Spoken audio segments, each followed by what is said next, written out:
Salam jumpa kawan-kawan. Selamat bertemu kembali dengan saya, Yashar.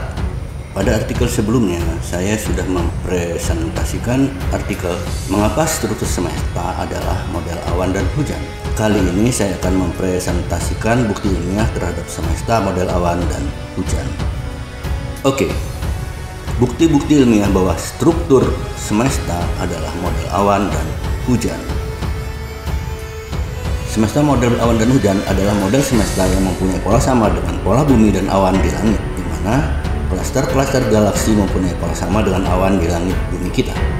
Siklus alam semesta ya seperti siklus awan di langit kita, yaitu dengan terus-menerus pembentukan dan pengembangan galaksi-galaksi dan klaster galaksi dengan tata suryanya dan kepunahan galaksi tua atau galaksi terkondensasi yang melesat ke arah pusat semesta yang mempunyai pola sama dengan hujan di bumi kita. Usia semesta, model awan, dan hujan tak terhingga. Pernyataan tentang usia semesta ini setidaknya sampai dengan perkembangan ilmu pengetahuan saat ini. Setidaknya sampai dengan saat ini minimal sudah ada 6 bukti bahwa struktur semesta adalah model awan dan hujan, yaitu 1. Klaster-klaster galaksi di keseluruhan alam semesta mempunyai pola sama dengan awan di langit bumi kita. 2. Keberadaan pusat semesta. 3. Kasus yang mempunyai pola sama dengan hujan. 4. Usia semesta, model awan, dan hujan tak terhingga. 5. Asimetri CMB. 6. Konsep ruang mengembang versi teori Big Bang. Berikut pembahasan ke-6 bukti di atas. 1. Klaster-klaster galaksi di keseluruhan alam semesta mempunyai pola sama dengan awan di langit bumi kita. Klaster galaksi terdiri dari triliun bintang. Bentuk galaksi dan klaster galaksi sangat tidak beraturan. Bahkan foto teleskop galaksi-galaksi dan klaster galaksi yang kita terima mirip dengan foto awan di langit bumi kita. Yang beda hanya warnanya saja. Pola klaster galaksi yang terdiri dari triliun bintang sama dengan awan yang terdiri dari triliun molekul H2O yang terdiri dari atom-atom hidrogen dan atom-atom oksigen, di mana atom-atom tersebut terdiri dari inti atom yaitu proton dan neutron yang diorbit oleh elektron-elektron. Ada jarak yang sangat besar antara inti atom dengan elektron.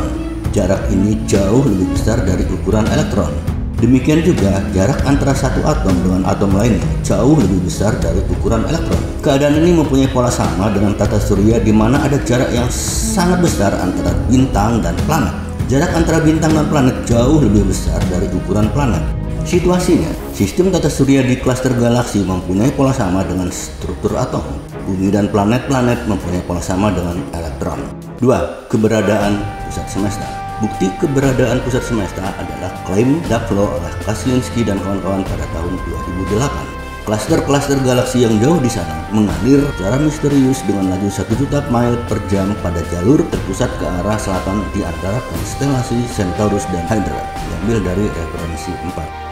Terlepas dari apa penyebabnya, berdasarkan dari peta CMB menunjukkan klaster-klaster galaksi bergerak dengan laju mendekati 2 juta miles per jam menuju ke satu lokasi di antara konstelasi Centaurus dan Hydra, diambil dari referensi 7. Klaim Dark-Flow ini ditolak oleh teori Big Bang karena Dark-Flow bertentangan dengan pengamatan semesta mengembang berdasarkan teori Big Bang sebagaimana referensi berikut. Bagi ilmuwan yang menentang Dark-Flow, mereka punya satu alasan kuat, yaitu distribusi objek semesta tidak sesuai dengan Dark-Flow. Dan berikut kutipan dari naskah masih dari referensi yang sama. Dark-Flow to Beyond Our Universe, referensi 7. Satu teori inflation semesta menyatakan semesta yang teramati hanyalah satu gelembung kecil dalam ruang waktu yang mengembang dengan cepat setelah Big Bang, dan penyebab itu bisa saja bagian dari objek semesta di luar gelembung kita, di mana kita tidak dapat melihatnya. Di regional di luar gelembung kita, ruang waktu bisa saja berbeda dengan kondisi yang kita alami. Sebagai tambahan, objek tersebut bisa saja bukan merupakan bintang atau galaksi, dan yang mungkin adalah berupa struktur supermasif yang jauh lebih besar dari struktur apapun di semesta kita. Para ilmuwan yang mendukung teori ini percaya bahwa struktur supermasif ini adalah penyebab Dark-Flow yang menarik klaster-klaster galaksi dari luar gelembung kita, referensi 7. Nah, berdasarkan kutipan naskah terakhir ini, semesta, model awan, dan hujan tidak perlu repot. Sudah jelas poin yang dimaksud dengan kalimat struktur supermasif ini adalah penyebab Dark-Flow adalah sesuatu yang sangat ditunggu dan diharapkan oleh semesta, model awan, dan hujan, yaitu pusat semesta. Ya, ini adalah bukti yang sangat kuat tentang keberadaan pusat semesta berdasarkan semesta, model awan, dan hujan, yaitu di selatan konstelasi Centaurus dan Hydra. 3. Kasus yang mempunyai pola sama dengan hujan. Over 700 trillion stars suddenly vanish. Now something emerged. Diambil dari referensi 29. Lebih dari 700 triliun bintang tiba-tiba lenyap. Sekarang sesuatu muncul. Yang lenyap itu adalah galaksi-galaksi terjauh yang teramati, galaksi-galaksi yang ada tak lama setelah Big Bang. Bayangkan melihat langit di malam hari dan tiba-tiba menemukannya kosong, tak ada bintang, tak ada galaksi, hanya gelap. Dan yang muncul adalah void, yaitu area ruang kosong. Dalam jangka waktu yang lama, kita mempunyai data fokus dengan teleskop pada peta besar semesta mengamati bintang-bintang yang konsisten berada di langit, dan tiba-tiba pada suatu hari bintang-bintang tersebut lenyap begitu saja. Referensi 29. Ingat bahwa sistem tata surya atau bintang dengan planet-planet di klaster galaksi mempunyai pola sama dengan atom-atom di awan langit kita. Nah, 700 triliun bintang kurang lebih sebanding dengan atom-atom hidrogen dan oksigen di awan. Jadi, kasus hilangnya 700 triliun bintang ini layaknya seperti hujan di bumi kita. Ya, itulah dia, hujan yang terjadi di ruang semesta. Ya, sayangnya masih kurang sempurna karena belum ada petunjuk kemana atau ke arah mana bintang-bintang tersebut menghilang.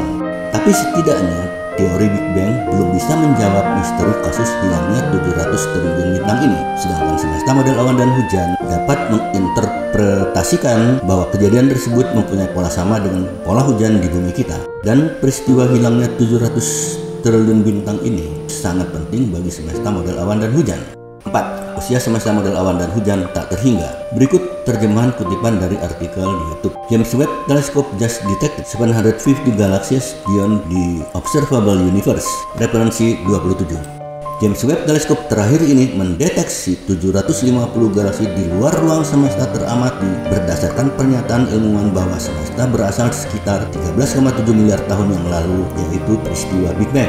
Sebenarnya jauh sebelum penemuan 750 galaksi ini, yaitu sejak penemuan Huge LQG atau Huge Large Quasar Group pada awal tahun 2013, Hercules Corona Borealis Great Wall pada November tahun 2013, dan JWST Discovery of Six Galaxies from the Beginning of the Universe pada awal tahun 2023 yang lalu. Saya sudah mengklaim bahwa semesta model awan dan hujan adalah jawaban terhadap penemuan-penemuan teleskop termutakhir tersebut.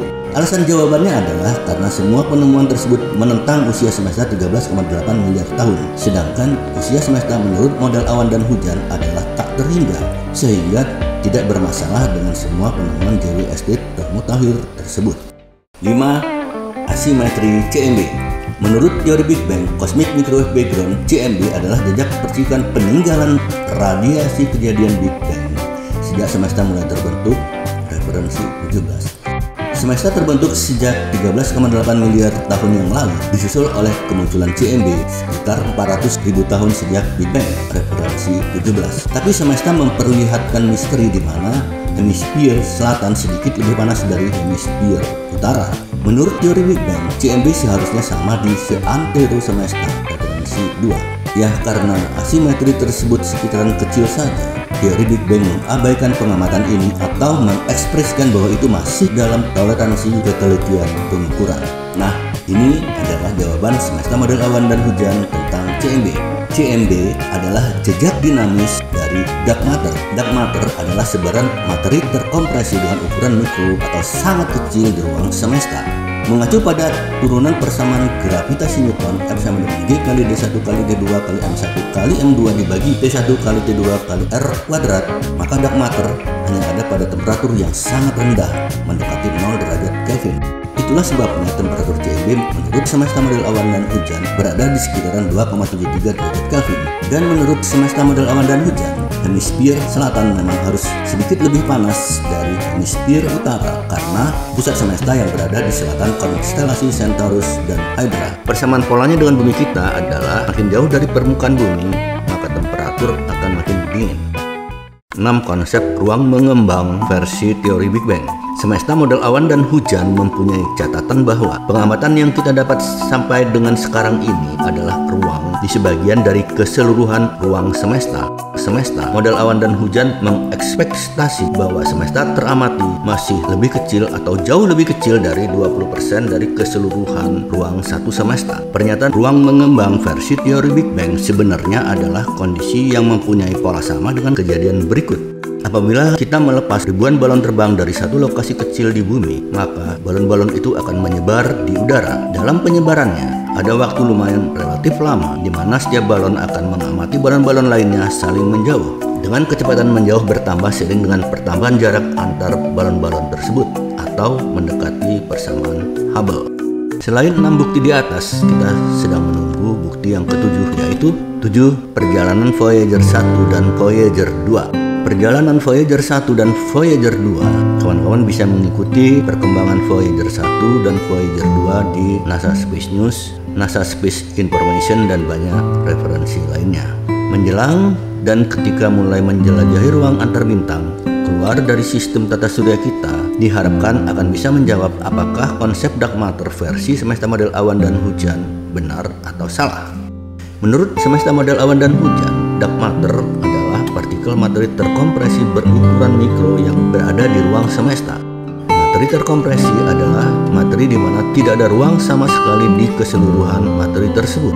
Nah, ketika sebaran dark matter memasuki sistem tata surya kita atau di tepian sistem tata surya kita karena mulai terjadi kenaikan temperatur dan berdasarkan persamaan F sama dengan G kali D1 kali D2 kali M1 kali M2 dibagi T1 kali T2 kali R kuadrat. Lihat bahasan mengenai persamaan ini pada artikel-artikel selanjutnya. Maka partikel dark matter akan berubah menjadi subatomic matter atau materi subatomik yang sudah teridentifikasi sebagai cosmic ray atau sinar kosmis. Sebagai catatan, sumber lain cosmic ray adalah dari matahari. Tapi pada artikel ini kita akan membahas cosmic ray yang berasal dari konversi dark matter yang dikarenakan oleh kenaikan temperatur ketika dark matter tersebut memasuki sistem tata surya. Lihat artikel berikut, Urgent Update Voyager Probes Struggle with Cosmic Rays Intensifies yang diupload di YouTube pada Mei 29 tahun 2024, referensi 32. Artikel NASA Space News di atas sangat sesuai dengan harapan semesta model awan dan hujan bahwa partikel dark matter akan terkonversi menjadi cosmic ray dengan intensitas tinggi di lokasi terluar sistem tata surya. Nah, ketika Voyager mulai keluar dari sistem tata surya dan memasuki ruang antar bintang, temperatur di sana akan sangat dingin. Sumber panas dari matahari atau bintang sudah tidak mencapai area itu lagi. Pada temperatur mendekati 0 derajat Kelvin, materi biasa akan berubah menjadi materi terkompresi. Ya, menurut semesta model awan dan hujan, di area antar bintang tersebut bertebaran partikel dark matter yang dinamis bergerak dengan laju kecepatan sangat tinggi. Di area antar bintang itu, Voyager akan menghadapi beberapa rintangan serius. 1. Temperatur dingin sama atau mendekati 0 derajat Kelvin. Untuk menghadapi kondisi ini, mungkin Voyager dapat memanaskan fisik pesawat ruang angkasa tersebut dan sedikit jarak yang mengitari pesawat ruang angkasa tersebut sepanjang bahan bakar masih tersedia di pesawat ruang angkasa Voyager. Tapi, kalau bahan bakarnya habis dan temperatur tinggi tidak bisa dijaga lagi, sehingga Voyager mengalami temperatur sama atau mendekati 0 derajat Kelvin, maka pesawat ruang angkasa tersebut akan terkonversi menjadi materi terkompresi. Jika ini terjadi, misi Voyager selesai di sini. 2. Seandainya Voyager selamat dari kondisi di atas karena mampu mempertahankan temperatur bodi pesawat dan area yang mengelilinginya dengan bahan bakar yang masih tersedia, Voyager masih akan menerima hantaman oleh partikel dark matter yang dinamis pada bodi pesawat ruang angkasa. Hantaman partikel dark matter yang dinamis ini jauh lebih hebat dari hantaman cosmic ray di tepian sistem tata surya. 3. Selain dark matter, di ruang antar bintang juga banyak terdapat materi sampah ruang angkasa yang mempunyai ukuran bervariasi dari kecil hingga lumayan cukup besar. Materi sampah ini adalah materi terkompresi yang sangat berbahaya. Nah, pesawat ruang angkasa Voyager juga harus berhadapan dengan materi sampah ruang angkasa ini yang akan dapat menghancurkan bodi pesawat ruang angkasa. Nah, apabila ketiga halangan sebagaimana tersebut di atas tidak terjadi pada Voyager, maka konsep dark matter dan konsep materi terkompresi dari semesta model awan dan hujan adalah salah. Dan demikian juga dengan konsep semesta model awan dan hujan. Terima kasih kawan-kawan telah mengikuti artikel bukti-bukti ilmiah bahwa struktur semesta adalah model awan dan hujan. Teman-teman ikuti juga ya artikel-artikel selanjutnya. Terima kasih, salam